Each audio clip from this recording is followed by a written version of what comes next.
मनमाड नगर परिषदेची देखील आज मतमोजणी सकाळी 10 वाजता सुरू होणार आहे। मनमाड मतमोजणी केंद्रावर पोलिसांचा तगडा बंदोबस्त तैनात ठेवण्यात आलेला आहे। तर मनमाड येथील मतमोजणी केंद्राच्या बाहेरून आढावा घेतला आमचे प्रतिनिधी रईस शेख यांनी।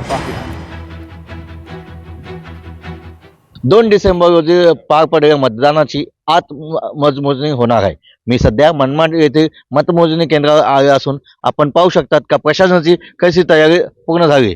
पोलिसांचा मोठा फौजफाटा इकडे तैनात करण्यात आला असून कोणताही अनुचित प्रकार घडू नये यासाठी पोलीस प्रशासनाने पूर्ण दक्षता घेतली आहे। एकूणच मनमाड आणि नांदगाव मध्ये आमदार सुहास कांदे यांची प्रतिष्ठापना लागली असून तर सटाण्यात भाजप आमदार दिलीप बोरसे तर चांदोडमध्ये भाजप आमदार राहुल आहेर यांची प्रतिष्ठापना लागली।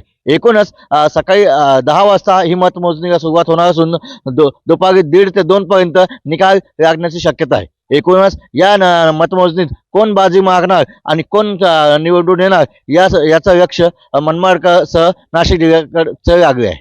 रईस शेख, लोकशाही मराठी, मनमाड, नाशिक। लोकशाही मराठी ऐका, पहा, जागरूक रहा।